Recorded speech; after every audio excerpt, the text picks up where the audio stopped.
Get more confidence. Get that promotion. Get moving up the corporate ladder. Get a better gig with an MBA from Mays Business School at Texas A&M University.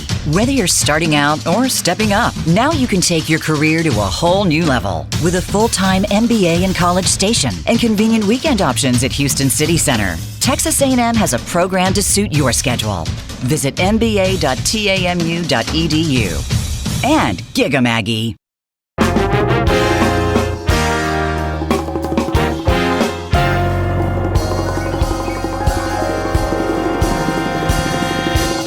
Howdy, I'm Shannon Deere, the Assistant Dean for Graduate Programs, here with your marvelous host, Ben Wiggins. Welcome to the Mays MasterCast. There's a lot happening out in the world right now. COVID and a lot of racial tension going on, and our hearts are with a lot of people right now. But it is nevertheless a beautiful day in Aggieland.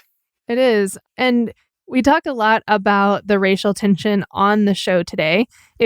Not because it was planned, but because it's just part of the events that are going on in the world today.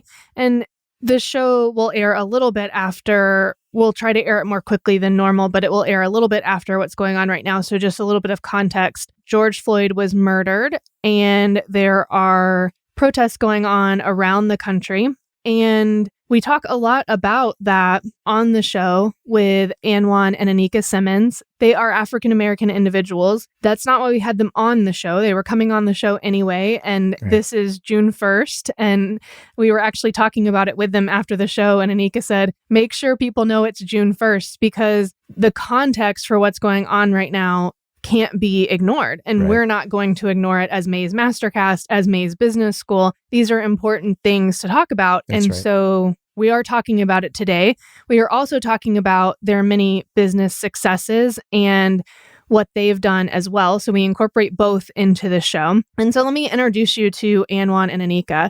They both graduated from Texas A&M at one point. They also both graduated from another school in Austin at another point, but we'll focus on the A&M part. Dr. Simmons holds her PhD in business management from Mays Business School, class of 2006. Anjuan earned his MBA in 2009. They are both widely regarded public speakers in the field of leadership, professional development, and their respective professions. Dr. Simmons is currently a full professor of management at Sam Houston State University, and she has many different interesting research streams, one on diversity management, which we talk about, creative performance, and organizational justice.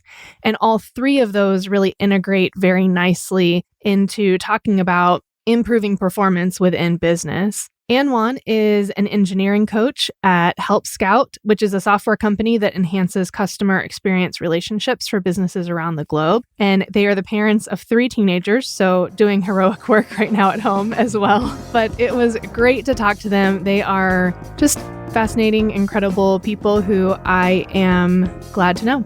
Can't wait for you to hear this episode. We welcome Aneika and Anjuan Simmons to the show.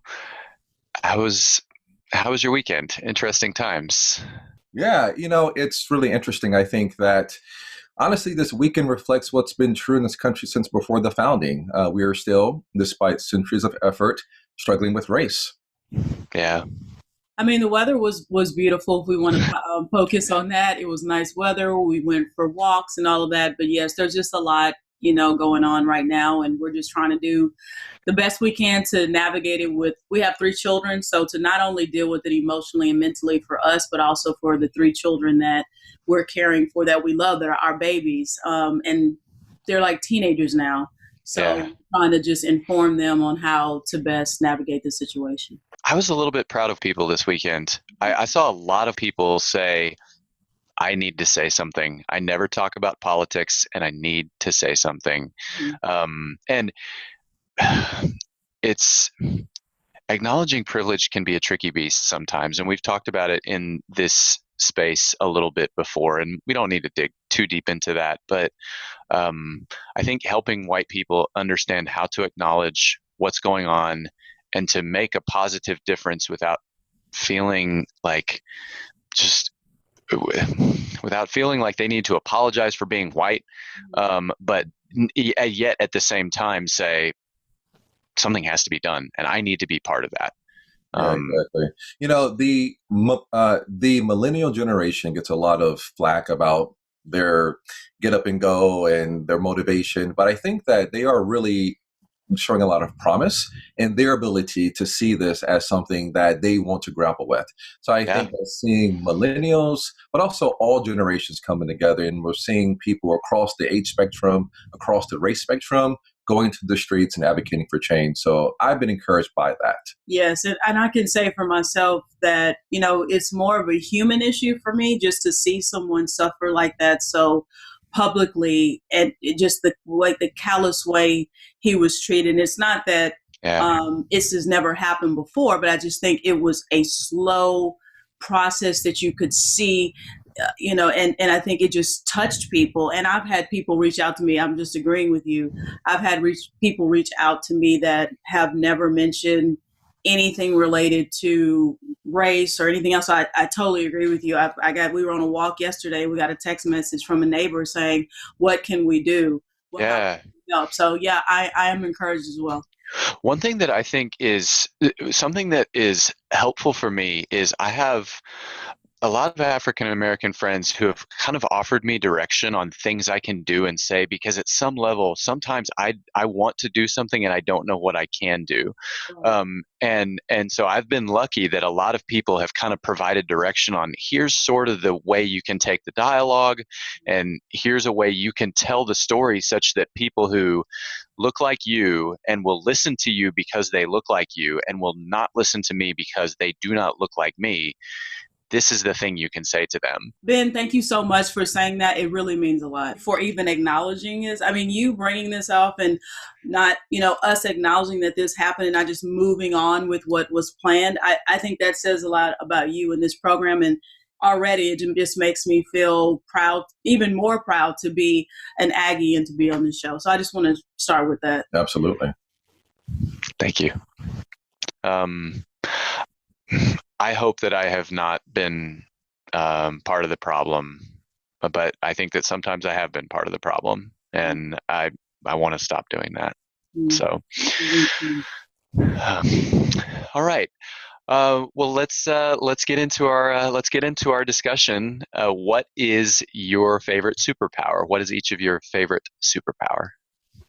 Okay. For me, I think my favorite superpower is, I think it's telekinesis, because we have with babies, and not babies anymore, but children, and keeping this house clean is, an issue. And if I could just sit on the couch and move things around and cook and do everything that needs to be done, I would be really pumped about that. That would be awesome. I would love that too. And for me, if we were living in a world with superpowers, then I would love to have the ability to steal superpower for 24 hours, to use it myself, and to pick a new one tomorrow. That's a good one. So we've heard the rogue answer, where if you touch someone, you can have their superpower. But I think 24 hours is a better time domain. I think I like your choice best. So 2 great answers. Thank you for that. Let's start with our team building questions. Where did each of you grow up? So I grew up in Wichita Falls, Texas, up in North Texas, and that's where I went to high school before I graduated and went to college. Yes, I am a Texan as well. I graduated from a school in Houston, Dobie High School. Very proud. How many in each of your families? So I come from a family of 4 children, and so I have an older brother. I have a fraternal twin brother and a little sister. Yes, and if we continue talking long enough, you'll see I am the oldest child. So I am the oldest of 3, and I have 2 brothers. Okay. What was it like, Anjuan, being a fraternal twin? It's interesting. I think that twins are not monoliths. I think that the way that you go through your twin life is very different. I think that my brother and I were different in a lot of ways. We favor each other. I don't think we look exactly alike. And I think that it was cool to always have a playmate, right? Someone my age to interact with. But he's an extrovert and an athlete. I was an introvert, very much the geek, nerd, academic. So we were different. And I think that those differences allowed us to, while we had that bond, chart different courses for our lives. I like that answer. What did your parents do? Your two sets of parents, and how did that impact you? Well, I can say my parents were both very much hardworking. My mother was a domestic engineer, so she stayed at home with us during my formative years, and she was always there. And then as we got older, she went into secretarial work. And my dad always worked so hard my whole life. I still remember in the mornings helping him get his breakfast together and everything. But he works as a chemical engineer. He actually retired a couple years ago. Oh, congrats to him. Yeah. My parents, who celebrated 50 years of marriage a couple of weeks ago. That's beautiful. Yeah, exactly. I'm very, very proud of them. My dad actually worked in a glass packing factory for most of my childhood. Then I think when I was in roughly junior high or high school, he completed his college degree and became a recreational therapist. And my mother is a nutritionist, and she worked in a hospital. And so I think that growing up, I always felt cared for, and I always felt that I was provided for. And the fact that they've been a constant presence in my life has been fantastic. Every day when I woke up, there was my dad in the kitchen reading the newspaper, and I would just go in and make my bowl of cereal. Like, that was my childhood, and having his constant presence in my life, I think, really did wonders for my sense of security. I mourn the loss of newspapers a little bit. I know that. Section. Yeah, exactly. I feel like there was a way that particular device brought the kind of the morning and maybe even the family together. You know, mom or dad would be handing off sections. I liked reading sports when I was a kid. And there's something, yeah, I mean, we have devices that we can see the same stuff on if we want, but it feels like a little bit of a loss to me. Yeah. I agree. I would want to recognize Anika's parents have been married for. Yeah, my parents have been married for 48 years. Oh, congrats. Because the 50-year milestone coming up soon. Yeah. That's right. What was what was each of your greatest challenges as a child? Well, I mean, we started this conversation off talking about race, and I can't help but say that even though I had a great experience at Dobie and PISD, let me just say that outright. I love my schooling time, but I did have one teacher when I was in middle school who basically told me that I wasn't capable of really learning complex ideas when I was being placed into an honors class, and everything got escalated with my parents and the principal. And I mean, I still have the letter that my parents wrote to the district. So that really stuck with me because, again, I was raised to always feel that I could. And then I met a person who just, without even knowing me, thought, well, no, you can't. And so that was something that I was stuck with. And my parents moved recently, and they sent me the letter that they had to write to fight for me, a middle schooler. So that was something that was big for me. Well, I'm sorry that happened, but I'm glad that they fought for you. I'm glad that they stood up for what was right in that situation. Absolutely. For me, I really can't say that I had a lot of challenges. Like I said before, my parents provided a stable home, and we always felt cared for.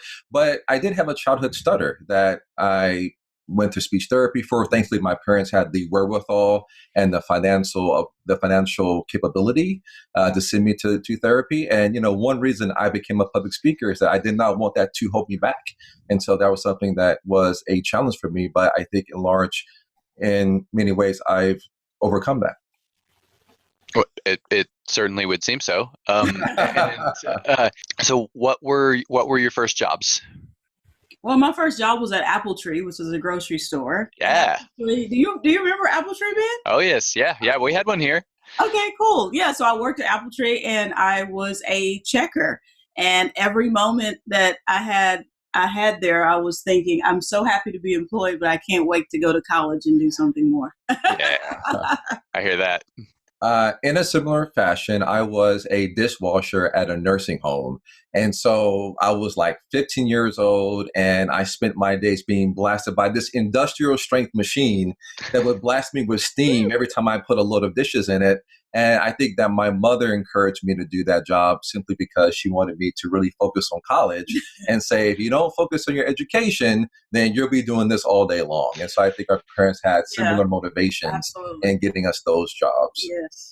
I worked in the box office at the local Cinemark movie theater a couple of years after it was built, and it wasn't a bad job.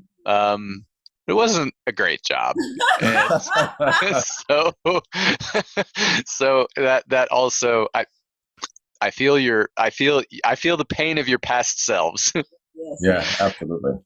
All right, so then give us 45 seconds each, if you don't mind, on your career roads so far. We've touched on some of the talking points, but let's hear the big picture. So basically, I graduated from high school and I went to a 4-year college here in Texas. And after I graduated from that college, I was recruited by Accenture, and I worked there for almost 4 years implementing SAP. I then went to Capgemini Ernst & Young. I was recruited to work for them. And basically what ended up happening was I was staffed in Houston at Enron working on SAP, not on finances. And I was there when everything blew up. And basically it just really helped me focus on what I really wanted to do in life. And so I started applying to PhD programs, and eventually I was accepted to Texas A&M. And after I did that and had a great time of serious learning there, I went ahead and took a job offer at Sam Houston State University, which is where I am now, and I'm a full professor, and I love my job. Fantastic. I want to come back to that in just a moment. Anjuan, go ahead. Sure. So after graduating from high school in Wichita Falls, Texas, I moved to Austin and went to a similar 4-year college. And then after graduating from my degree in engineering, I worked at a big consulting firm called Accenture. And so really got a sense of implementing technology solutions. I then came to the wonderful world of Mays and got my MBA because I wanted to be someone who could operate at the intersection of technology and business. And so working for Accenture gave me technology, getting my MBA from Mays gave me business. And so that made me an operator. And then I started working at a few startups and eventually came to where I am now at Help Scout, which is a fantastic company that I'm very honored to work at today. Love that. Aneika, what did you do your dissertation on? What did I do my dissertation on? Actually, my dissertation on creativity and justice, and how justice may be a precursor to certain components of creativity. So, what were your findings? Wow, that's been a long time. But basically, I found that, so basically with justice, you have distributive justice, procedural justice, and interactional justice. Interactional justice has 2 components, which is informational and interpersonal. And basically what that really means is that distributive is how fair things are allocated. Yeah. Procedural justice was the process used to allocate fair. Okay. Interpersonal justice was I treating you with respect and dignity while I gave you what I gave you. Right. And informational justice is, did I inform you about how we came to this? And basically I found that distributive justice and procedural justice had a stronger relationship with creativity than the other 2. You're talking about in a person's mind or in like infrastructure? No, I'm talking about in business, in an organizational setting. You know, my PhD is in business. It's also from the College of Mays and the School of Mays. And so what it was talking about is in an organizational setting, we always talk about fairness and how if it's, equitable, and was it based on need? Was it based on equality or what have you? But what are the outcomes in terms of creativity? You asked this question later, and creativity is really a precursor for competitive advantage. So if you want your organization to survive, you have to have competitive advantage, and the precursor to that is innovation, and the precursor to that is creativity. So I wanted to know what can help people want to be creative for you, and one of those things is fairness. But the nuanced components of fairness, not all fairness as an overall global construct, but aspects of it. See, that's fascinating stuff. I'm a beautiful and a smart lady. I see that. Well done by you. Thank you, babe. Well done by you both. Let's talk about burnout. Burnout has been a topic of focus for the two of you recently. Yes. Before we get into the discussion, I think our audience probably has an intuitive understanding of what burnout is, but let's make sure that we're all on the same page. Can you define burnout for our audience? Yes, we can. First of all, Anjuan and I were just sitting at breakfast one day and realized that we were burned out. And so we decided that we wanted to talk about it and study, because our friends were talking to us about being burned out. And when we think about burnout, just the way that we can think about it in the highest level is that burnout is the ongoing feeling that today's resources aren't enough to meet tomorrow's demands. That's what it is. It's just at a global sense, but we can get into the components of it later if you'd like. Okay. Sometimes when I think about burnout, I think of it as something that is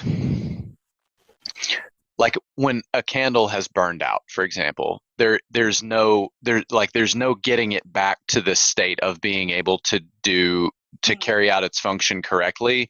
And I think in the business world, we don't necessarily think of burnout that way. Sometimes that's part of the term that I have a little trouble with, is sometimes I think about burnout like so-and-so, she burned out and went to do something else. That's like more of a permanent version of it. But it sounds like what we're talking about here is something that's more fixable or can be addressed in some way. Yeah, I'm actually very, I'm thinking about what you're saying, because I never really thought about burnout as being something permanent, but I'm very thankful that it's something that we can recover from.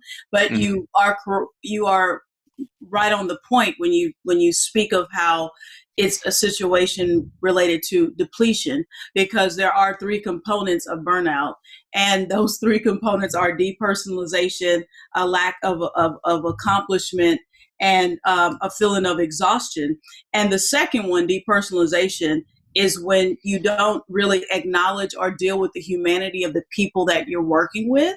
And the reason why that happens is because you are emotionally depleted. And so you basically kind of dehumanize them. And it's sort of like if you went to a hospital to visit a friend and you say, oh, I need to see my friend, they broke their wrist. And the nurse says to you, oh, the broken wrist is in room 3. Then that person is probably burned out. They're in survival mode. And so they're using their resources to just kind of go through things, just the objective, aspects of things, and not the humanity of a person. So you're really right on the money with that piece of basically being depleted. Yeah, and Ben, if I can add one more thing, I like the analogy of a candle, because I think people understand a candle burning down. But I think the good news is that it's more like a cell phone, right? Our cell phones have batteries, they have charges, and it can be depleted, but then you can plug it in. Yes. And so a lot of our talk on burnout is about how can you plug in your battery and get it charged back up. I like that. Yeah, I think that's a better analogy. What is, so we touched on this maybe peripherally. What's the cost of burnout to an individual and an organization? Yeah, I mean, in terms of to an individual, we need to understand that burnout is it's emotional. So you could be irritable, you could be sad. So there's psychological, there's physical. People deal with high blood pressure and migraines and digestive challenges. It could lead to mental challenges as well. So individually, if that continues to happen, because one of the precursors to burnout is a sense of helplessness, that no matter what I do, it will never be good enough. And no matter what I do, I'll always have more to do. And if I live at it in a chronic state, it could lead to illness as well. So that's individually. But in terms of costs, we have a quote here or a statistic that the researchers determined that anywhere from $125 to $190 billion is associated with stress and burnout in our current country. Wow. What is the best hack you've found for people at the individual level or for organizations at the group level to mitigate risk of burnout? And you may have touched on it with the cell phone charging comment you made earlier, but let's have it in your words. Right. We found that there are 3 parts of our framework, and the one that I'm going to really talk about now is illness. And so much of our ability to mitigate stress is our health. And so we have part in our framework about what you can do, but we also want to simplify things. And that is that one thing you can do to help invest in yourself, to invest in your health, is just to take a walk, right? Take a walk maybe around the block, take a walk maybe to a local park, and to just get out. And by getting out into the sun, you're getting vitamin D, you're working your lungs and your heart.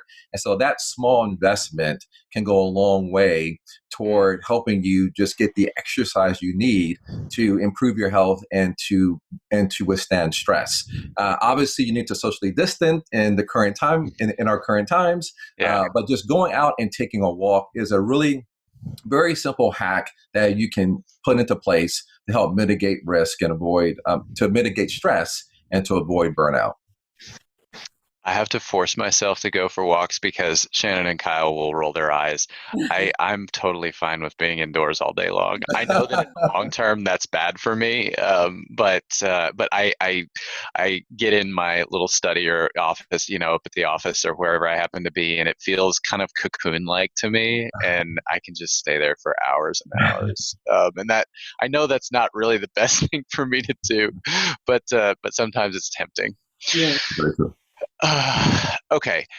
Now, what about managing? So let's say a person's cell phone bar, their battery bar is now starting to run low. Aside from doing the preventive behaviors that we talked about a moment ago, what do they need to change in order to manage things well if they are now at risk?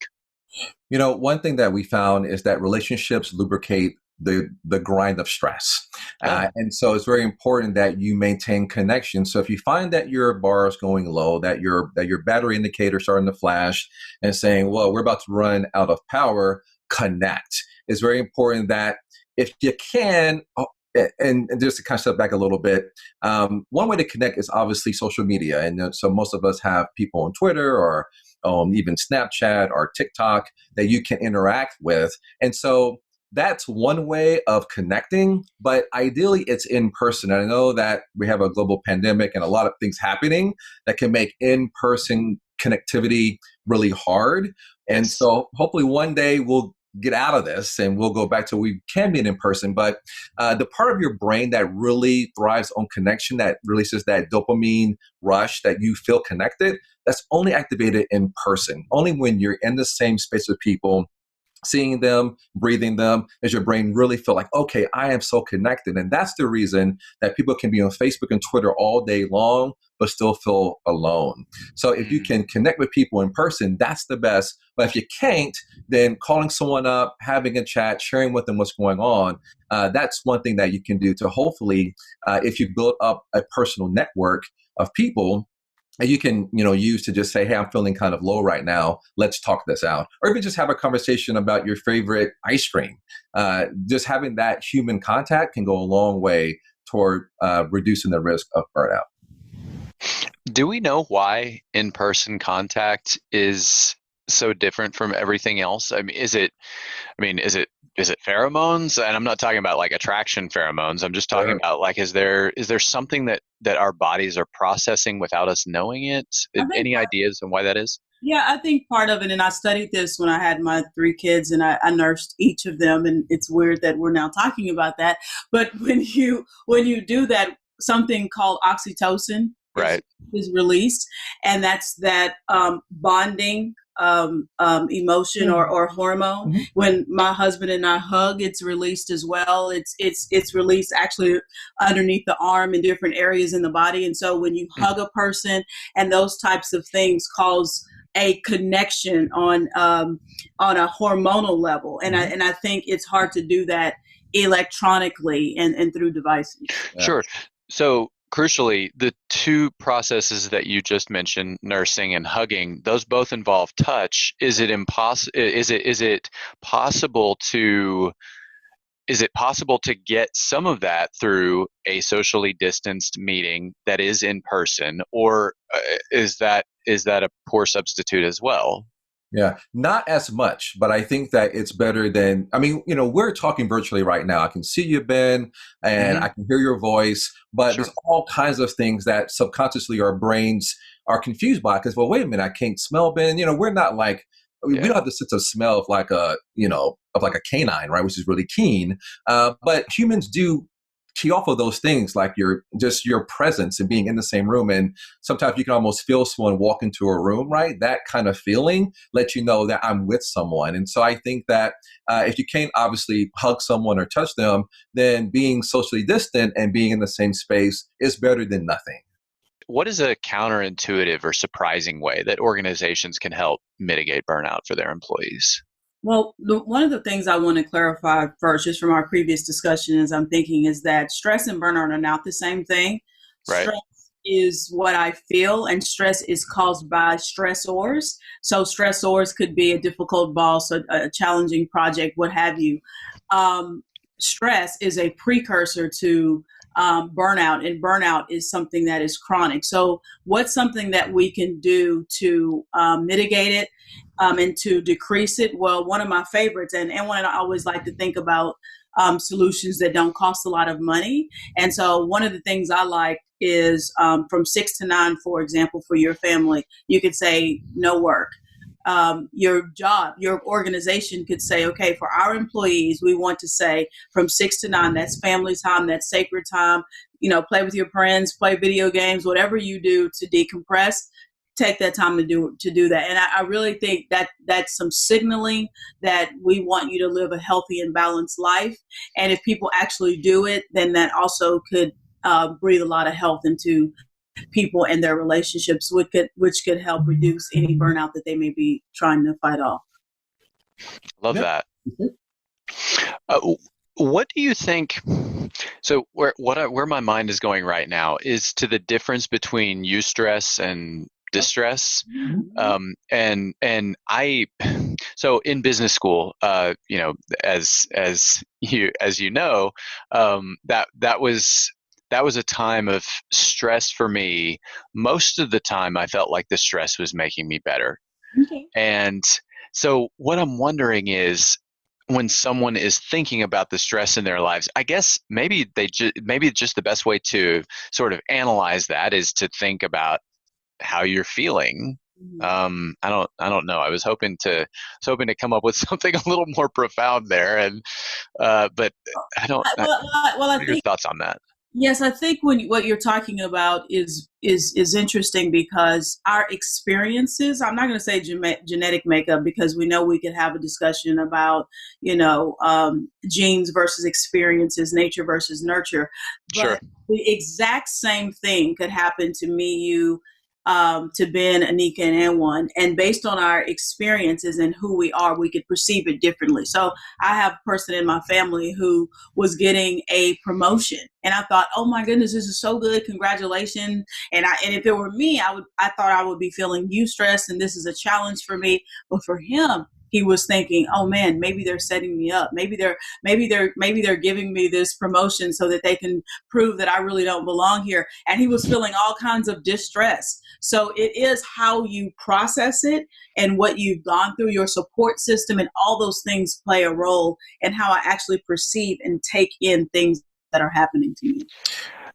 Yeah, one thing I will add is that, and you're exactly right, not all stress is negative. There's eustress, the stress that really can be motivating, and then there is negative stress, I guess distress, which is kind of draining. I think, one thing, having a good working definition of burnout can help you understand, because just like you, when I was getting my MBA, there are lots of challenges and you're trying to keep up, and it's great instruction, but you're trying to parse what we just said and writing notes. And there are times where that's energizing to me, or I felt energized. It's like, okay, I'm going through this and I'm learning so much. And like, wow, I really love that paper that I wrote, and I think it was fantastic. And look, I got an A on it. And then you're feeling even motivated by that stress. But then if you start feeling, wow, I'm just exhausted all the time, I'm not energized anymore. And I wrote this paper and it's just like the last one, and I guess I got an A, but I don't really feel that I deserved it. And so you have to understand those dimensions of burnout and know where you are on the spectrum. And I think that with eustress, you're going farther away from those negative aspects, and you're feeling energized. You're feeling a sense of being successful, and you're feeling really good about what you're doing. But then if you're going through too much distress or negative stress, you begin to go on the other side where you're not energized, you're exhausted, you're not feeling accomplished, you're feeling defeated, you're not feeling connected to your classmates. You see them as maybe rivals. That's how you know whether you're going through, I think, positive stress or negative stress. And as an academic, I just have to say that eustress is when I feel a challenge, and distress is where I feel a threat. Oh, that's a good, I like that. Mm-hmm. I like that distinction. Aneika, you said something else that was interesting. You said that your family member felt like he might be in a situation where he was being set up to fail. Mm-hmm. But how does race play with that? Because as a white person, I have never, ever, ever had that feeling. And I want to be able to flow out to people who are experiencing that feeling. And I'm not saying that white people never feel that way, because some probably do. But what do we do here? Well, it was an African-American man. I mean, it's someone in my family. And I think that he probably felt that way because he had experienced that before. Yeah. And I think that perhaps, again, and I was reading this before we started this conversation, and later you asked a question about diversity in leadership. And Yes. I love how some of the sheriffs and the chiefs of police are joining protesters, peaceful protesters, and marching with them. And that does the three things that I think will help people feel included. And so the police chiefs, number one, the ones who are marching with the peaceful protesters, showed empathy. And they said, I'm concerned about what you're going through. They were curious about people's experiences. And then they went and joined with them. And I think that, how do we help people not feel that they're under a threat? Well, if you have a leader that acknowledges your experiences, acknowledges you, curious about you, and wants to make sure that you have a healthy, whole experience in the organization within you work. And that seems very simple, but I can guarantee you most people have not had anyone say, hey, I acknowledge that. For example, right now there's a lot going on. I know that you're a person of color. What can we do to support you? Of course, in a reasonable manner. That statement alone would signal so many things and would speak volumes. So I think for my family member, they probably felt isolated and that there was nothing to protect them, if that was what was happening. And then that just kind of raised up all these anxieties, that they felt they would have nowhere to go and no one to even believe them if they said anything that, that this situation was not a healthy one. I think thankfully in that situation, it turned out well. But because he went through something before, that's why he felt why he did in that current situation. Sure. Yeah, I totally get that. Yeah, if I could add something to that. Please. It's hard to understand, if you're not a Black person, the ways that the Black experience and the Black experience of racism affects your entire life, right? From the crib to the casket. When even today, African-American women have a higher mortality rate when they give birth. A lot of Black women, they don't meet their OBGYN who's going to deliver their baby until they're actually having the baby, right? And so even the birth experience is tinged with race. And there are racial aspects of why that is. When you look at kids in kindergarten or first grade, studies have shown that teachers tend to see Black male boys as more threatening, and also as less able to thrive academically than other children. When it comes to going to college, we see challenges there. When it comes to getting a job, there have been many studies that have shown that if the name at the top of the resume is ethnic, then the chance of getting hired is much lower, right? Tyrone has a much lower chance of getting hired than Timothy.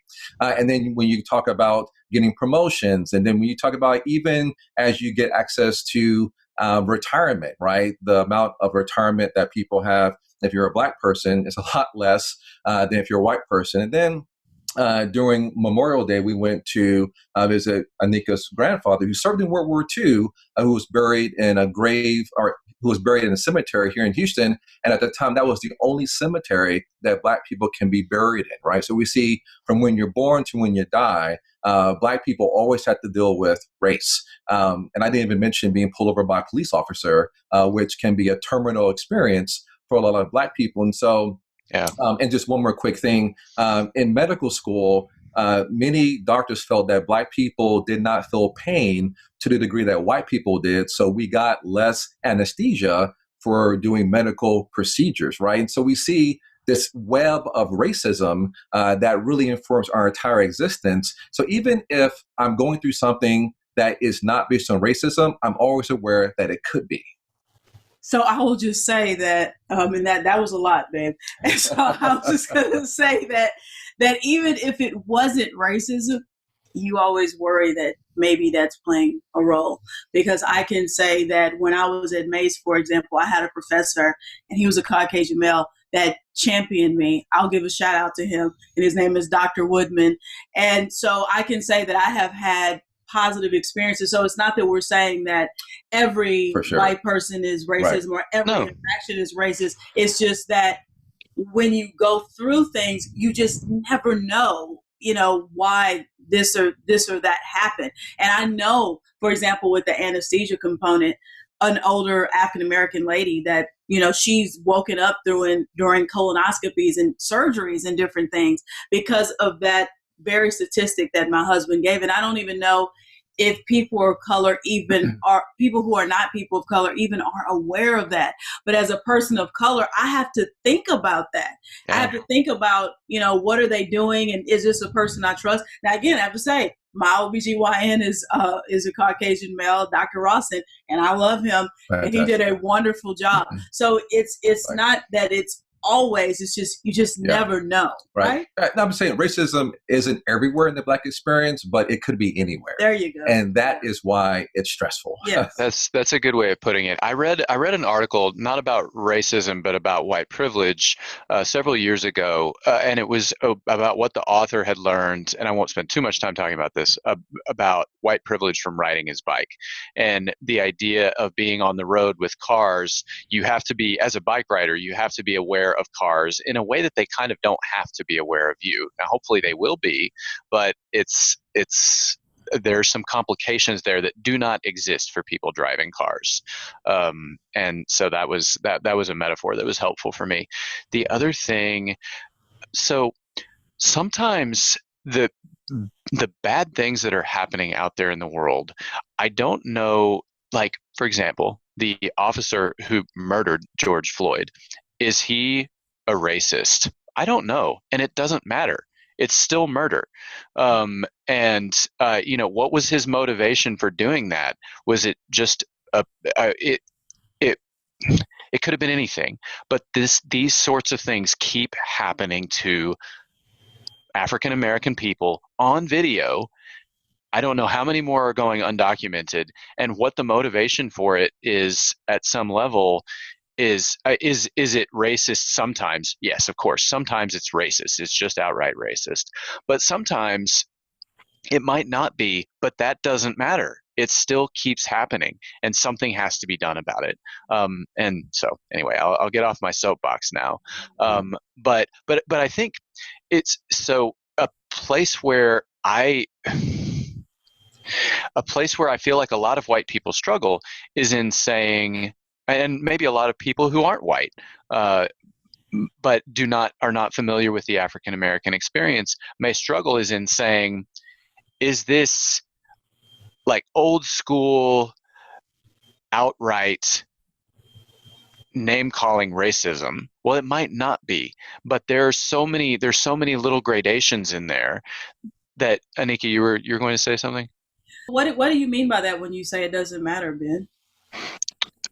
What I mean is, if the action is not racially motivated, it doesn't excuse the action. And if Derek Chauvin did not have hate in his heart when he did this thing, what matters is that he killed an unarmed person in police custody, and that parsing his motive at some level is unimportant. Because he's still guilty of what he did. And to me, that phrase helps me think about the outcomes that are happening here. To steal a phrase from Anjuan that we discussed offline earlier, this thing still keeps happening. And are all of the people who are doing these things racist? They might be, they might not be, but something still has to be done because this thing keeps happening.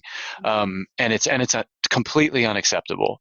And to me, the phrase "it doesn't matter" makes sorting all of that cleaner, because we're not trying to parse the degree of racism or not racism, and just saying there is some different way.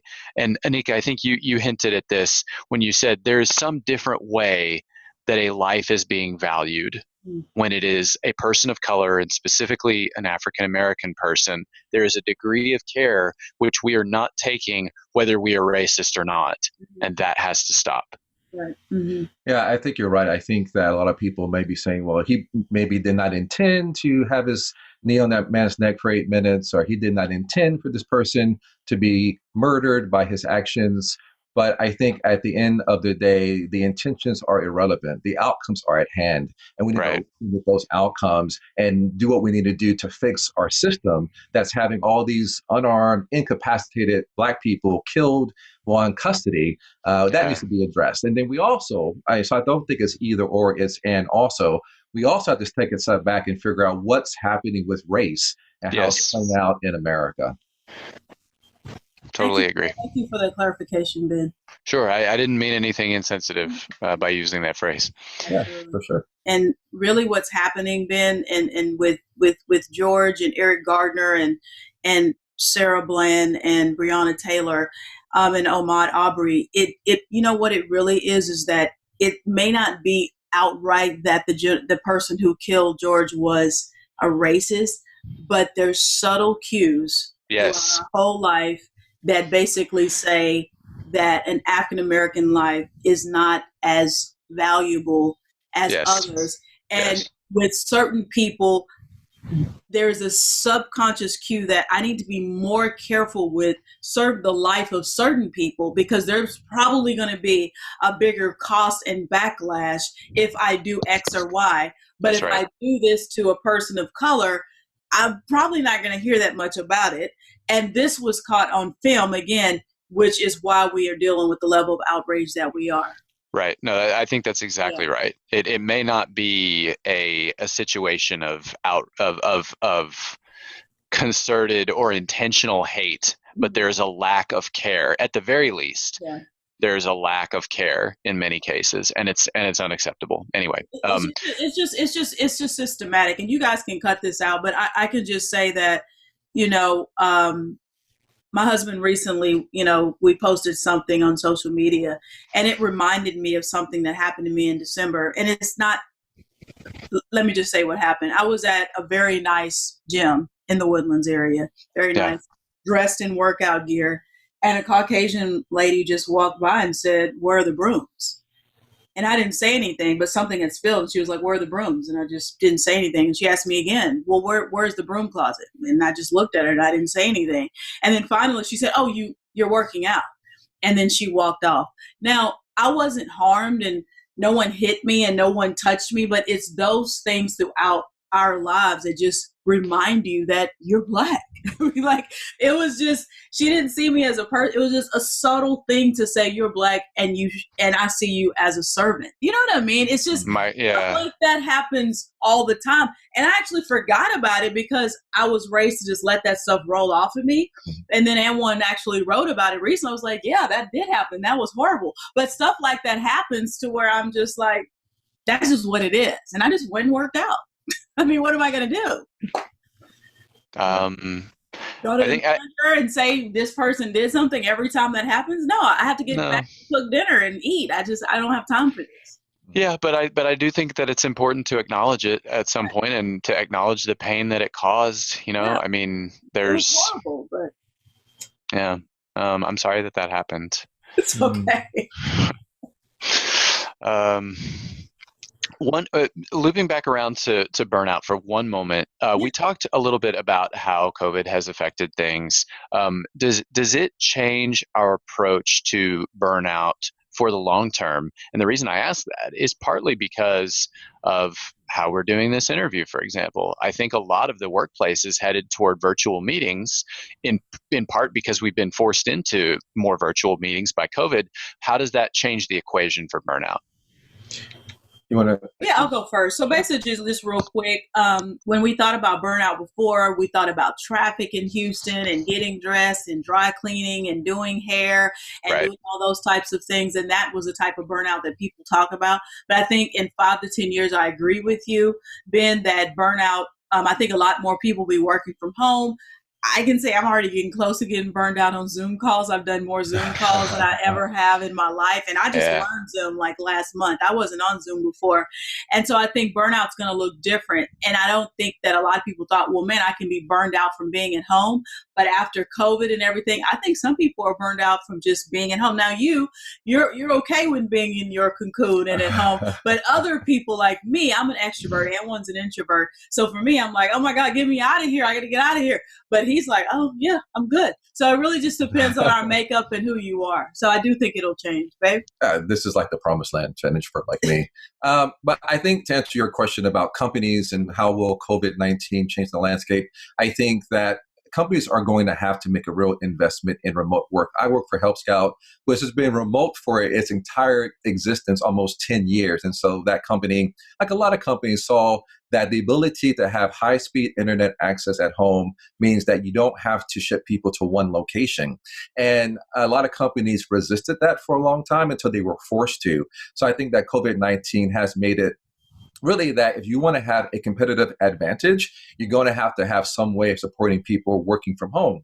But that also means that people right now are not getting the best experience working from home because you have your spouse working from home. You may have small children running around. You're probably having to do some teaching with your children if they're young. And so this is not really the ideal use case for working from home. And I think that people are getting stressed out with not getting a great experience. But I think companies are going to have to invest in better ways to support their employees who are working from home. And I think that one simple thing that you can do, and Help Scout does do this, is just provide some kind of stipend, right? A lot of the equipment that we're using right now, Help Scout gave me a stipend to buy, right? This microphone I'm using, the headsets that I typically have on, this webcam that we're using to talk with you, all paid by my employer, and not at a very low cost. And so I think that companies can do well in providing some assistance with getting the equipment you need to really be successful and comfortable working remotely. That makes sense. Aneika, we've touched on some of this already. It's frequently said that both microaggressions and implicit tolerance are things that prevent us from moving forward faster in the workplace in terms of diversity. Are those the two biggest areas to target? What's missing from that picture? What do we need to get to workplaces that are integrated as smoothly as they can possibly be?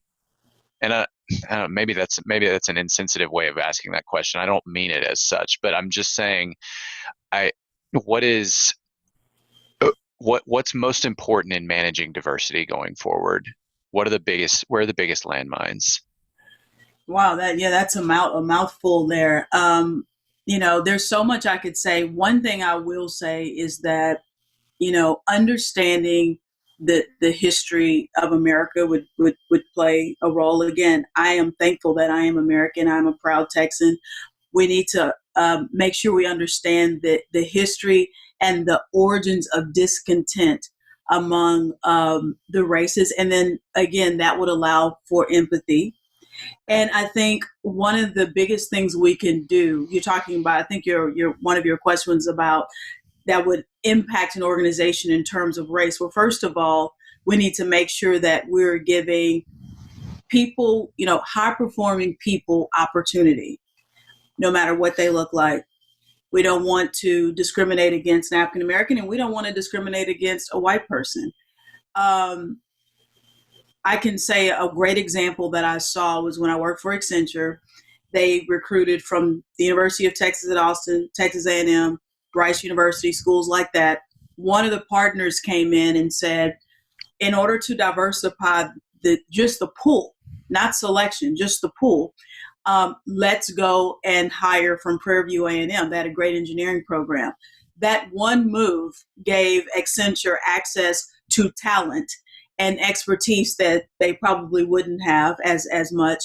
And after you have a more diverse pool, and you're asking me what's the best thing you can do, you can anonymize candidates. So Anjuan just talked about an article where the article is basically called Emily and Greg are they more hireable than Keisha and Jamal?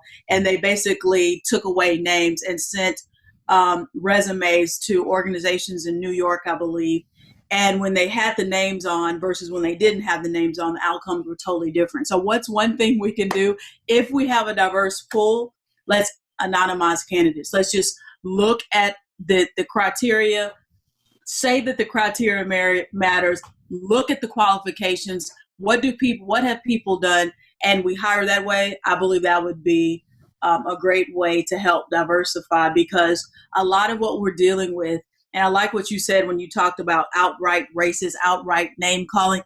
It's not so much that it's subconscious. It's the subconscious cueing and things that people have seen over a lifetime that they may not even be familiar with. And one of the things with hiring and selection, which is really the term, a lot of it has to do with I have a bias towards things that I'm just familiar with. It's called familiarity bias. And so I'm familiar with, I think my husband used the name Timothy. That's why I hired Timothy. Not that I don't like Jamal. I just know 3 Timothys. And that subconscious thing could be playing. Yeah. So we just mirror exposure effect. Absolutely. So if we just take the names off, and after you have a diverse pool, though, so I have to give props to Accenture for what they did. That was back in the late 90s. After you have a diverse pool, that would play a role. And they would have an article, and I usually don't really promote articles because, it's research reading is not too fun all the time. But I did have a paper with Simmons, Boswell, and Shroud in 2008 in the Journal of in JAP, Journal of Applied Psychology, that kind of addresses the issue if you really want to take a deep dive into it. I would appreciate having a link to that. Yes. Okay.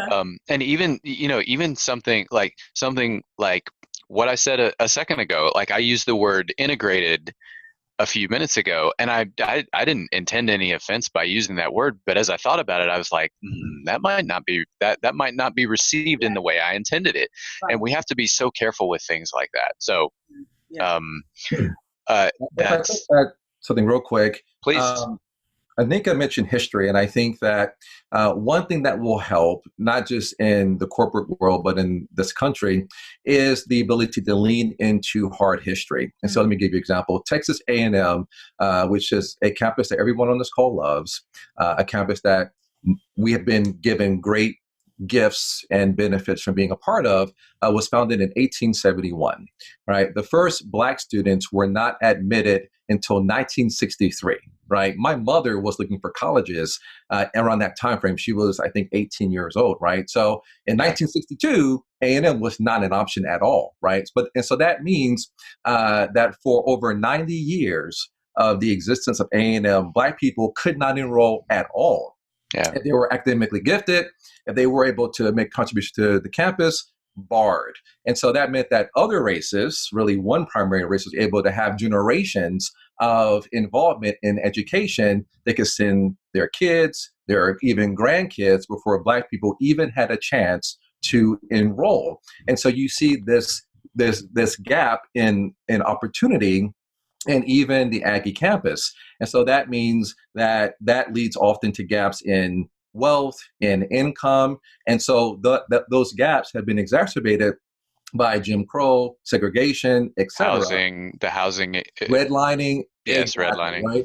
And so that means that we live in an environment where Black people have been structurally and institutionally denied access for most of the history of this country, right? For most of A&M's history, it only allowed white people, primarily white men, to even come on campus, right? So that means that you have all these different outcomes between white people and Black people, which means that it's hard when a lot of people say, well, Black people worked harder, they could get ahead. Well, you don't know the history, right? And so I think the ability to lean into that hard history is so essential. And I think that the main message that the ignorance of hard history holds us back from progress, because you can't form your future if you pretend that the past didn't happen. Yeah. And for any white people listening to the show, we're not saying all of this to make you feel bad. I'm not saying it to make myself feel bad. I'm just saying it to say, here's what is true. This is what has happened. And how can we make things more equal, more equitable going forward? How does your research related to organizational justice also relate to diversity management? So one thing I study is I study social dominance theory, and social dominance theory basically talks about that in society you see hierarchies, and there are high status groups and there are low status groups. High status groups, for example, might be males, and low status groups might be females or immigrants or people of color or what have you.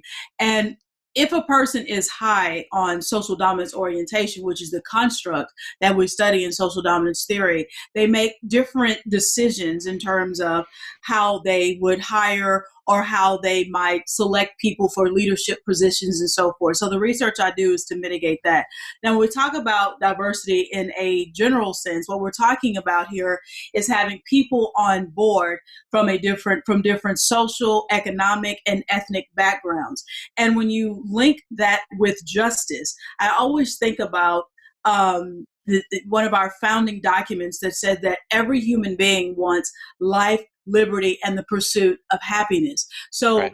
so that is the ultimate sense of fairness. So when you have people who are trying to navigate in a world where they're being basically placed in a hierarchy, which is why I mentioned social dominance theory, how do you come to a place of fairness when everyone wants that life, that liberty, and that pursuit of happiness there? So that's the reason why when we're talking about diversity, what we're really talking about is that globally people want to feel that they're not being put in boxes, that they're not walking in a life of hierarchy and position that they can't get out of based on factors that had nothing to do with decision making. Meaning, I can't help that I was born in the skin that I'm in, but I shouldn't be relegated to certain positions or certain areas because of it.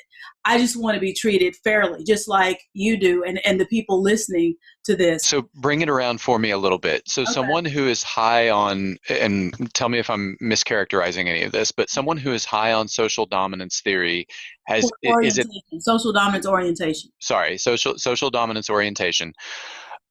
Someone who is high on social dominance orientation would have a tendency to set up an organization in a more vertical way, or would? Thank you for that. That's I read about this and talk about this all the time. So thank you for asking that question. So one of the papers that we talked about is that, again, people with the exact same credentials and the exact same qualifications, right?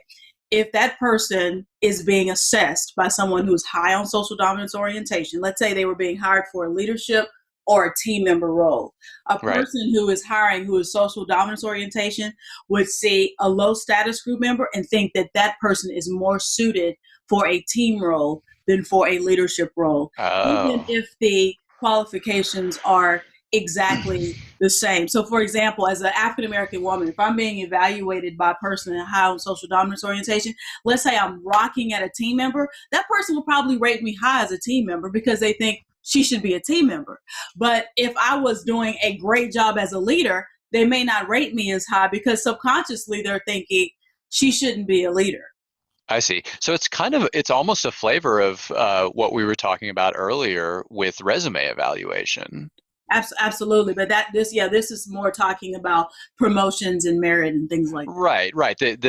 This is with regard to a different process, but mentally we're doing that person who is high on social dominance orientation would do some of the same things with this different process. Right, and I encourage people, again, I don't know if there's links to articles for this, but Sedanius and Prato, they are the ones who really developed this idea, and some of my colleagues and I, we ran with the ball. Let's move to rapid fire. Sure. What do you consider, the two of you consider, your most valuable failures? Well, when I first decided to leave consulting. I applied to 5 programs, some in Texas, some in California, some in Georgia. I got rejected from all of them. It really made me refine. It was expensive because applications are not cheap. You had to FedEx back then. Right. And I was like, wow, pain. And so I said, let me really refine what I want to do and really, and really, craft my mission and my purpose and everything. And then I sent a much better package and application to Texas A&M, and I was accepted. And that really played a huge role in my life. Happy to hear that. I would say that the most valuable failure is when we were in college, we dated for a period.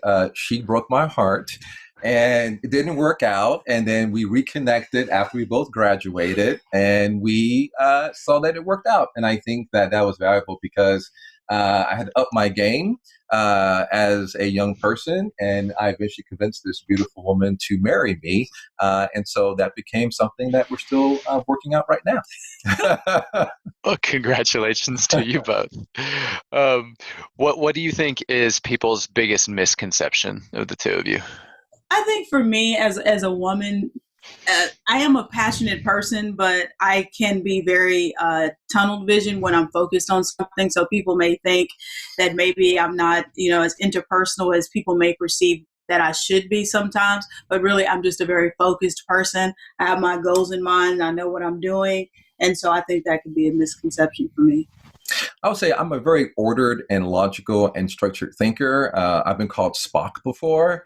And so people can sometimes see me as being kind of cold and distant. So I really worked hard to be more warm and opening and to tell people I care about them. But I think that when people first meet me, I can be a little bit standoffish. I am an introvert, as my wife said. And so being married to her has helped me quite a bit to be more open. And so I've learned to kind of shorten that misconception and be more warm. If you could have anyone as a mentor for one day, who would it be? Well, if you ask me who would be a mentor for me, I mean, one person that I love and everyone who knows me knows is Serena Williams. And it's just that Serena Williams has the heart of a champion. And I just no doubt how no matter what happens, she doesn't give up. And I just love that about her. I've gone to the US Open, French Open. Tennis is one of the things that I love to watch. And I love her heart. She just never gives up, never say die. So for me, the Underground Railroad was an anti-slavery movement during slavery, when you could own people in America and have a lot of protection in doing that. So the Underground Railroad was founded to resist that and help enslaved people get to freedom. So one of the most famous conductors was Harriet Tubman. Harriet Tubman, yeah. I've heard about, but there was another conductor named John P. Parker who was just fantastic, almost action hero. It's hard to believe that he was actually real, but he was. And so if I could be mentored by anyone, it would be by John P. Parker. I actually wrote a talk about leadership and the Underground Railroad, and it's based on John P. Parker's life. Great answers. What is the most important advice you would give to yourselves exactly 5 years ago? Wow. I mean, exactly 5 years ago, that was before I was promoted to full professor. None of our children were teenagers. I would say that as you move forward in life and you move to different levels, you will be exposed to a lot more, assessment of your decision making, assessment and criticism of the choices that you make, for even in your parenting and business decisions and all these types of things. And I would tell myself that is a part of it, accept it, and then use the positive things, constructive criticism, and then the remainder of it, you just push it to the side. And I think I've done that. It's just I was surprised at the amount of input, and I wouldn't be surprised if I talked to myself 5 years ago. Good to know. Good to know. So 5 years ago, I was at a startup, a lot smaller than Help Scout, leading a team. And that was the time where my leadership went from, working at big companies like Accenture and Deloitte to working at smaller companies. And I would say, I would tell myself going through that leadership transition is take care of the people and the work will be all right. So focus on people. If you care about the people, if you make sure that they're well served, then really everything else will fall into place. I like that too. The book you've given most often as a gift. Well, for me, I love this book called 9 Things You Simply Must Do by Henry Cloud. And it really just talks about making great decisions for your life. I read it in my early 20s. And one of the chapters, Play the Movie, has really it's touched a lot of things that I've done in my life. Any decision that I make, I think, okay, what will this look like 20 years from now if I do this? What will this look like 30 years from now? And that was one of the reasons I left consulting. I mean, I know my hubby is still in technology, but for me, I was like, in 20 years, I don't want to live the way that I think this is going to turn out if I stay here. And I had to make a big decision, leave a lot of money on the table to go get a PhD, and it's been a good decision. So for me, it would be deep work, which is really about, we live in a world of distraction, right? We have our phone going off with notifications. We have 24 hours TV. We have all these things that could distract us from really what's important. And so the main thesis of deep work is that you have to be able to really remove the distractions from your life and focus on what's really valuable to you. And that's how you can become a really productive person. And so in the knowledge economy, where people who can think well will do well, you really have to harness your mind and your attention to be able to be really successful. That's where the cocoon lives for me. Sometimes that's the only way that I can, is to kind of, withdraw down into myself. But yeah, so I love that. That speaks to me. If you could have a billboard anywhere with anything on it, where would it be and what would it say? Yeah, well, for me, again, I'm a Houstonian, so I would say off I-45, Yeah. One of the largest ones near downtown, and it would say 3 little phrases: know your mission, focus on your mission, pursue your mission. Yeah, I'm a Houstonian now. I wasn't born here, but I got here as quickly as I could. But I would not put it in Houston. I would put it in London, right? London is like the international city, probably on Big Ben. And it would say, follow your values. Very briefly, let's do fondest memories of TAMU. Yeah, well, I became pregnant after we got married with our first child when I was getting my PhD at Texas A&M University. And I will never forget that some of my fellow students and staff and faculty put together a baby shower for me in the Weiner building. And it was very beautiful and very sweet. And I'll never forget that. That's lovely. I would say that I was privileged to be a part of the MBA full-time class of 2009. And when you have your commencement every year, one of the students gives a speech. And before my class, the president of the MBAA gives the speech, but they decided to have a vote. And so I was voted by my classmates to be the student speaker. And I gave a talk about how we've learned so much in this experience, getting this amazing degree. But what sets the Aggie MBA apart is having a code. And the ability to live by a code will set us apart from everyone else who is entering the workforce as we enter it ourselves. Absolutely. That's the truth. That's the truth. Anyone you would like to send good bull? Yeah, I mean, I have a colleague that just was recently promoted to be Associate Dean in the College of Business at Sam Houston State University, Dr. Shani Robinson, a dear friend and a hard worker, and I want to send her congratulations on that. I would say that at the risk of sucking up, the CEO of Help Scout is a gentleman named Nick Francis. And Nick and I've worked for over 20 years in technology for a lot of CEOs, and he is probably the most human-centered CEO I've ever encountered. And Help Scout is really built with his DNA in mind. It is an inclusive, wonderful place to work. He's built a great culture. And so I want to send good bull to Nick Francis, CEO of Help Scout. Good bull. Thanks so much for joining us. This has been quite an educational and edifying discussion. I appreciate It's been fun. Time. Yeah. Thank you, Ben.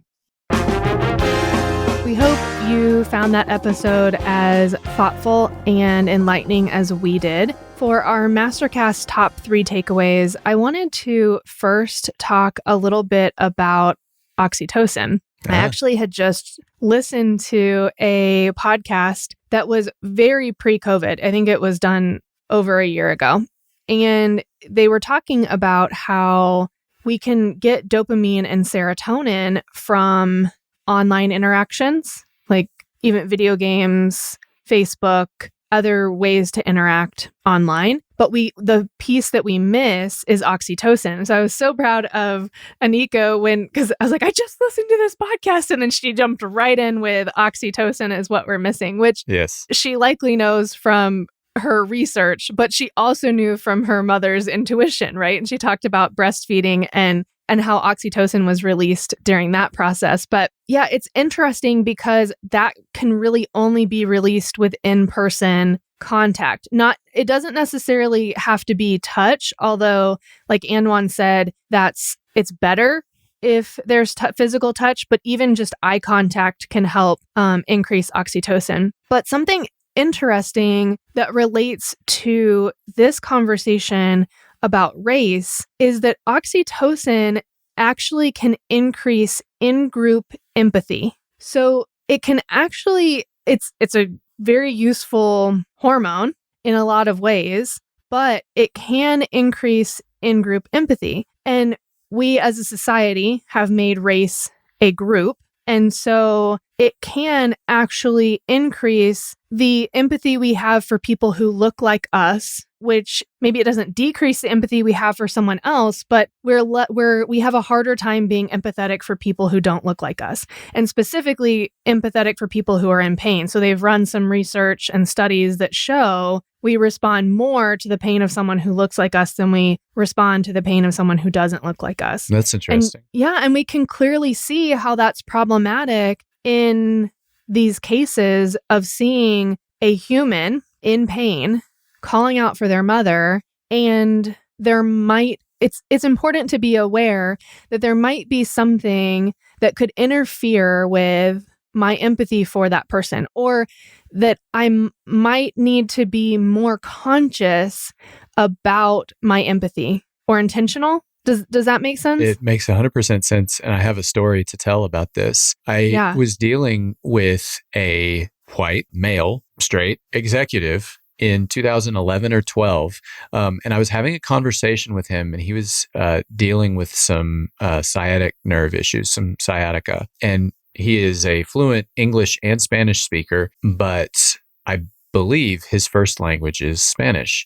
And so when he's in pain, the sound that he makes is "ay." And so I was having a conversation with him, and his sciatic nerve was acting up. And as this happened, he would make this exclamation, and I had to stop my brain from laughing because it was funny to a certain part of my brain. And I had to tell myself, this is not funny. This man is in pain, but it sounds differently. It sounds different than the noise you would make or that the people that you know would make. And so there's an element of it that feels cartoonish, but it is not a cartoon. This man is in pain. You need to honor that. And so this was someone who looks a lot like me, but his first language is another language. And that I had to force myself into a position of empathy for that person. Yeah, that's so I'm really guilty. I'm guilty of this too.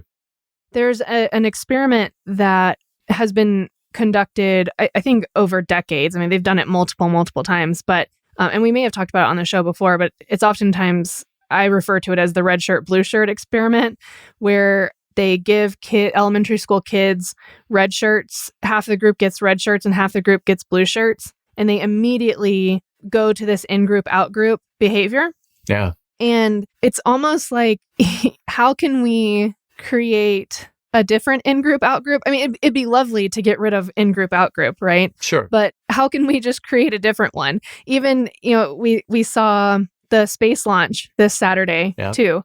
Amid all of the horrifying things that are going on, this pretty magical thing also happened where we sent humans back into space from US soil, US rockets.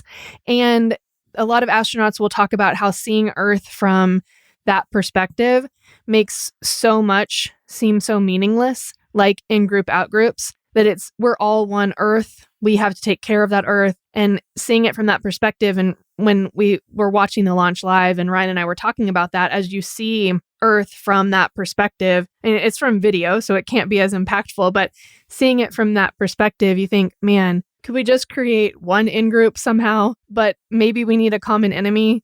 I thought coronavirus might be that, but it seems like it's not. It's, we still have this in-group, out-group conversation going on, even in the midst of having another common enemy. So I don't know how you do that, but I think that being more conscious of the way that our bodies work biologically and psychologically can certainly help in that way.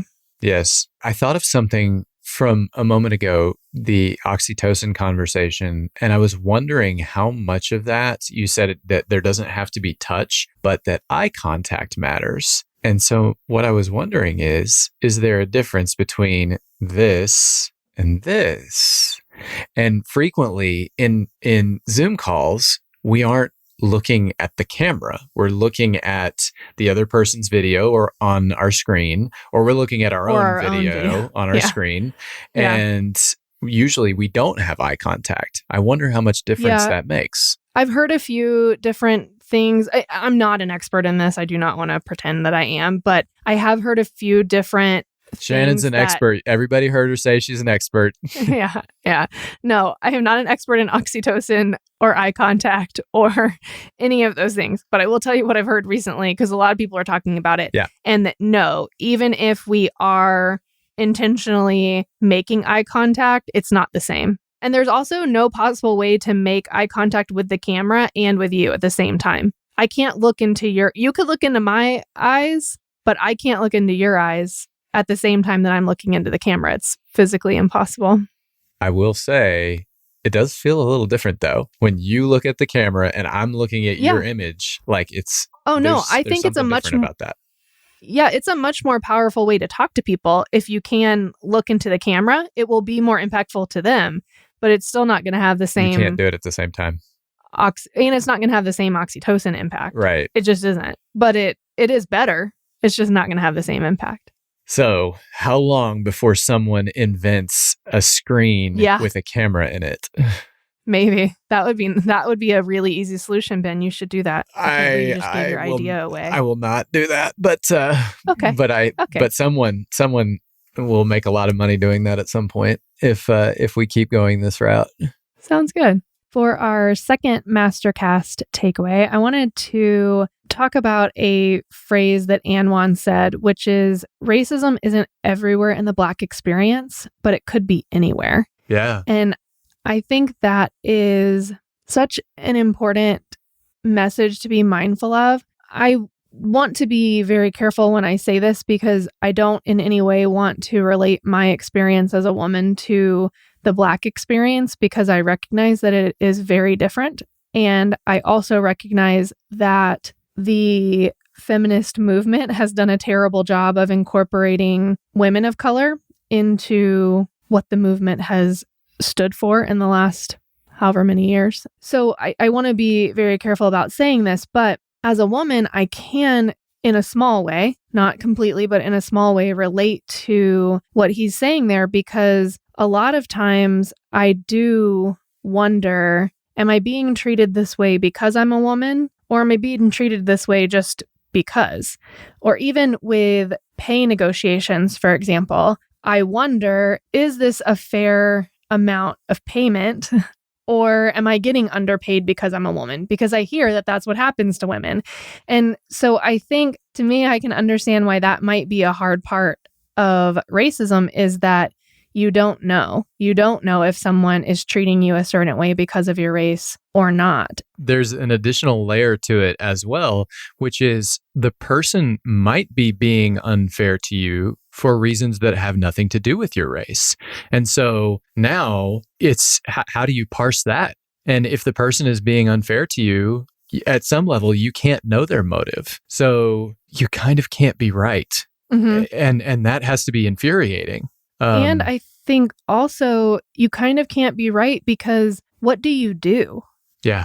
Again, I don't want to relate it to being a woman, but it's the experience I can speak from. If I go and say, I don't think I'm being paid fairly because I'm a woman, probably most of the time that doesn't end well. I would still encourage people to do it. And there are ways that you can do it that have been proven more effectively than not, but it's tough. And I can't imagine how it must feel to then go and say to someone, I don't think you're treating me fairly because of my race. So then this is my question. Is it better to say simply, I don't feel that I'm being treated fairly, and let the rest of the conversation kind of fall where it will, and talk about the inequality or the inequity without mentioning the protected class status? Or is it better to point at the protected class status right away? My inclination, coming from a position of straight, white, male, tall, whatever, essentially every kind of privilege. You got there it all, is. Ben. You got it all. Well, I whatever. So all the privilege. I do come from a lot of privilege. So coming from that place, my gut says that it may be better to keep it simple and not point immediately to, there's a defensiveness that results from invoking the protected class. And I feel like I would probably respond to a statement of, I feel like this is an unfair thing, than I feel like this is an unfair thing because of protected class status. Now, the first place I go if I hear protected class status is to prove that I am not a racist, sexist, anti-LGBT. Now I'm in a place of defensiveness rather than thinking, how can I help you? You feel you've been treated unfairly. My desire to preserve and protect myself, unfortunately, interferes with my sense of justice in that scenario. So I guess I am presuming an answer, but I don't want to close myself off to other possibilities. Yeah, I think that's interesting. What do you think that does for the person behind you? So if someone comes to you and says, I think I'm being treated unfairly, versus I think I may be being treated unfairly because of my race, you can rectify the situation, but may never be able to address the root of the problem. Yeah, that's true. And it's, I guess, so now that I hear you say it that way, I feel like it is, and handling the kind of it's not game theory exactly, but handling the framing of this is really important. Because if you say, I feel, for example, if you came to me privately and said that I think Fred, I'm going to pick a name that I don't think is affiliated with anyone we work with, but I think Fred is treating me differently because of my gender or my race. At that point, it's not reflecting on me. I'm much more willing to sit and listen with an open mind and say, what makes you think that? The more of the blame that I feel is being laid at my feet, I think the more likely I am to be defensive. And I say this as a person who's like, I feel like I'm fairly progressive on these issues. And if anyone was ever offended by anything that I said on this show, for example, my response would immediately be, I'm so sorry. I never intended to offend anyone. I have no excuse. Please accept my humblest apologies. And yet I still feel like this type of issue, if it's not framed carefully, can lead to a very defensive response, even from someone who considers themselves pretty open-minded about this sort of thing. So it's nice to have a third party. If you are going to immediately point to the protected class status, I think it is more productive to have someone who can help you sort through the case and then arbitrate it if needed, than to go to the person that you feel like is doing the wronging, so to speak, because there's a conflict of interest there. I don't know where that leaves us. No, I mean, I don't think it has to leave us anywhere, right? I think if we come at these conversations with as if we have more answers than questions, we're probably coming at them wrong. Yeah, so that's true. I think it's fair to say, I don't know what that means, but I do think that probably how to make that conversation less defensive is to not mention a protected class, but also acknowledge that that's probably not going to address the root cause. And so how can you also do that? How can you do both? Yeah, that's a good question. In that situation. But I don't think we have to answer it either. Right. Another thing that may be helpful. So let me air a theory, and we may cut this. But what if it were possible to separate correcting the wrong from training out of the wrong? Does that make sense? So let's say, you come to me and you say that I think Fred is treating me differently because of my gender in your case. Then I say, you and I figure out what's going on as best we can. And then we go to Fred and we say, Fred, you're not in trouble. Although in certain situations, that would not be true. But let's assume that it is something like microaggressions or pay. I think with something like, Fred is saying things to you as a woman, and you don't think there is ill intent or anything like that, but it's still something that makes you uncomfortable. You're not assigning malicious intent, but you do think that it is something that needs to be addressed. We go to Fred and we say, Fred, you're not in trouble, but we need to rectify this. And then Fred can hopefully help us solve the problem.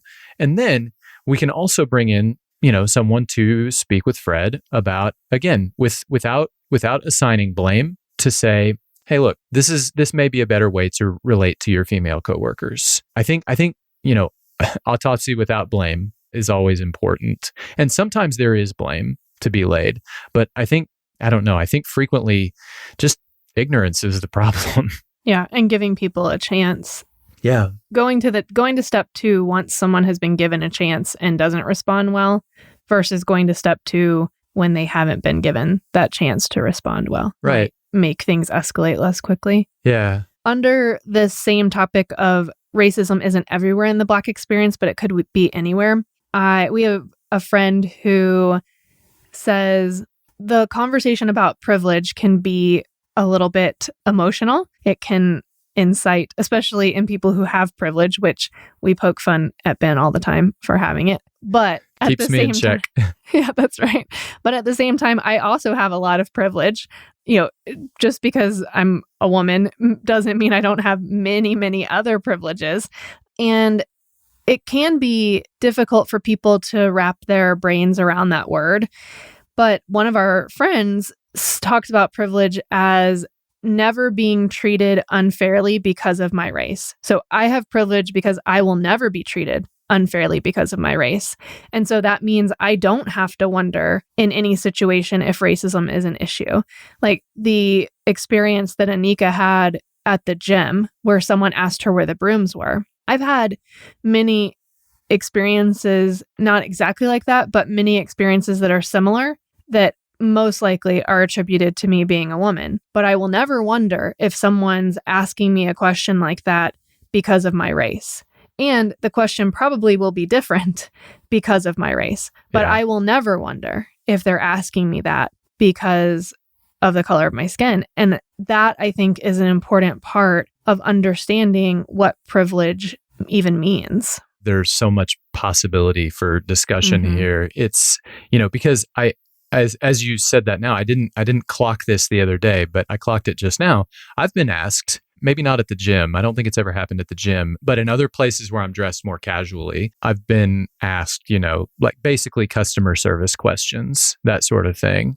And I think some of it is just maybe appearing a little younger than I am sometimes, which is, I take that as a compliment. But when I sort through it, that's where it kind of ends up. It ends up adding up to a compliment, not to, frankly, an insult, i.e., because this is what people who look like you do, right? And so I guess it really maybe that's the best way to kind of coalesce it in a single sentence, is being able to take everything as a compliment, at some level, and being able to assume the best instead of kind of having to assume the worst more often than not. I think that's a really powerful way of saying it, actually, that you can assume that someone's paying you a compliment and someone else is probably going to default to it being an insult. Yeah. Yeah. And I think that's a hard place to be and a frustrating place to be. And I would never tell someone, just don't be that way, because I think that's,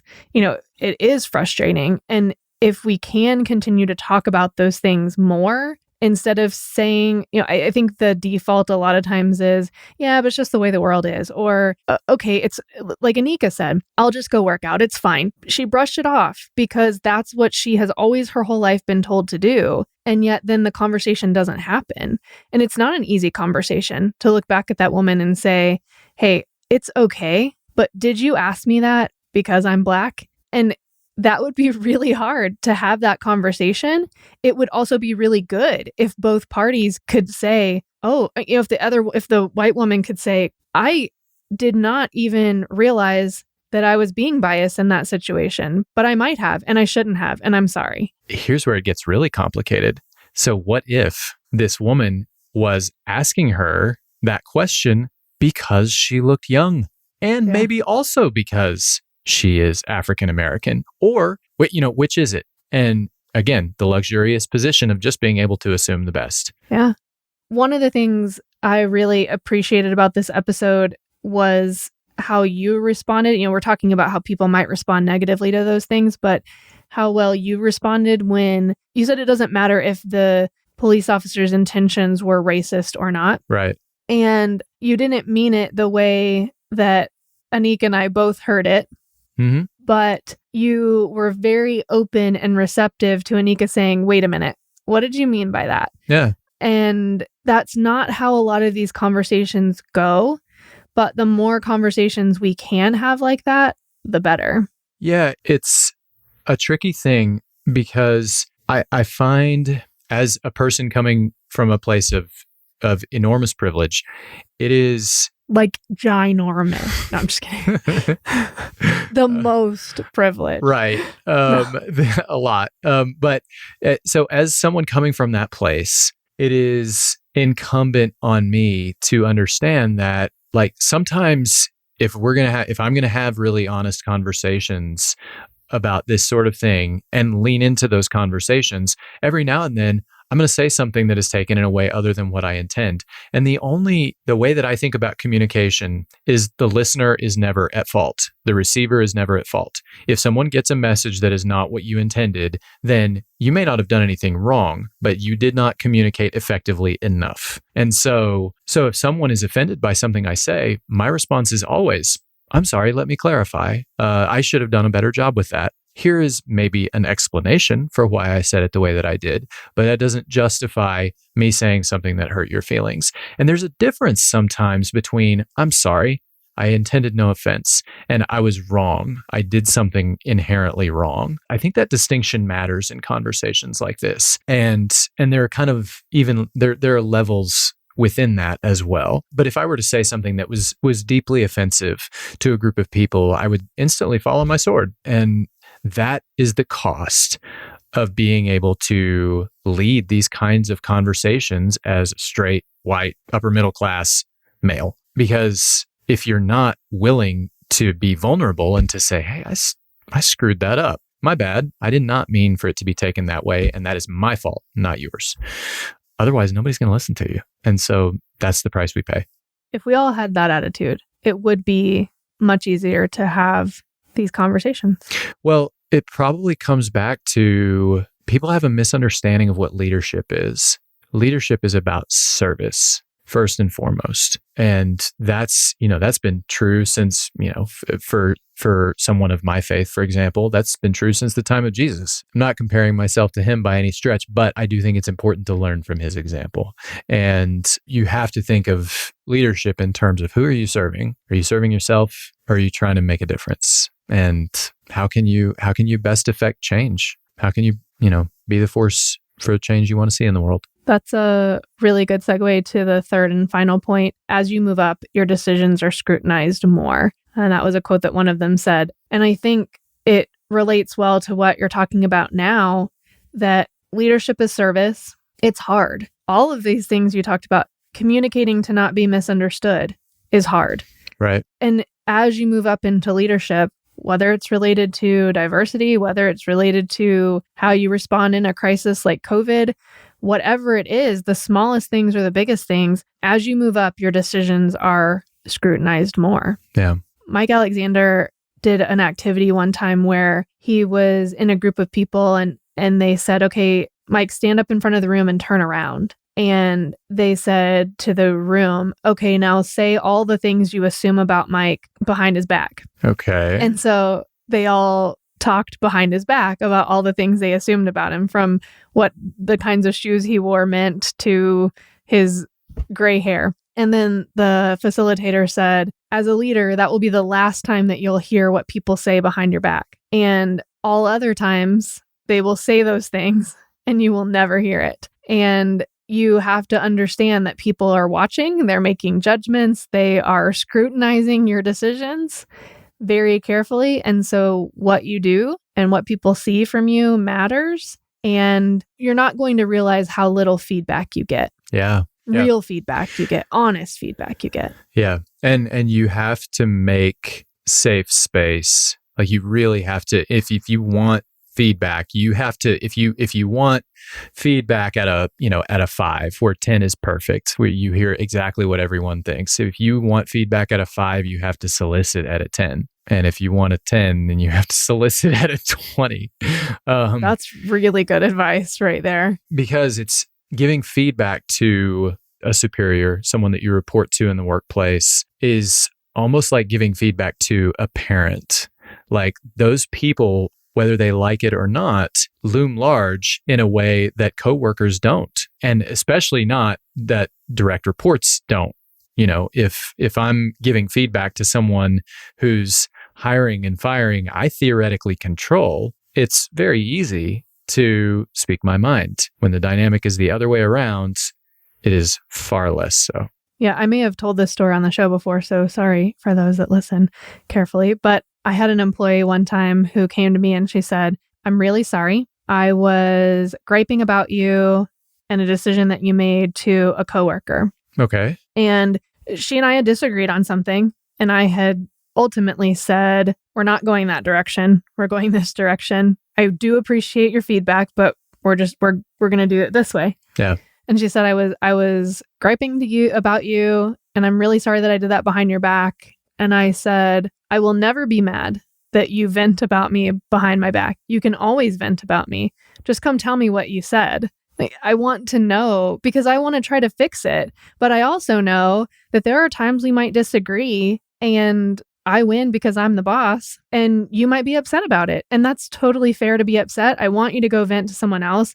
I just want to know what I did so that I can try to make it better." And ultimately on that one, she went and vented to someone else. They gave her a better way to tell me what she needed, what the decision, why she thought I was making a bad decision.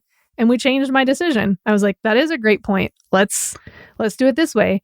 And so now that's one of the things that I tell all of my new direct reports is, I will never be upset if you're venting behind my back or talking about me behind my back, but please give me the respect of just telling me what it is that's bothering you. And you can tell it to me in the nicest way possible and then go vent about me in the meanest way possible, but I still want a chance to fix it. Yeah. That's really valuable. Good on you for doing it that way. Well, I'm sure it's not perfect. And I would like to think that it is, but I mean, I'm sure it's not perfect. I'm sure there are people who would love to give me feedback that work for me that don't feel comfortable doing that. But I do try to make it. And I think it's what you said. I'm probably trying at a 10. And so they're giving me a 5. Yeah. And I have to think about how to make that a 20. So I'm getting the 10. Right. But this is why I love working with you, is because you don't care who's right. You only care what's right. I like that about me. I don't know if it's true or not, but I like that about me. I think most of the time it is true for you. I hope so. I certainly would want to do that. I am proud of us as MasterCast for having the conversation, but Ben, I'm proud of you for leaning into the conversation. I'm proud of Anjuan and Aneika for being willing to have the conversation with us. Yeah, and contributing to the conversation. And thanks to them for being willing to say, "Hey, what did you mean by that?" Yeah, and good bull all around. Yeah, Let's say that a little more often. Yeah. What did you mean by that? Right. What did you mean by that?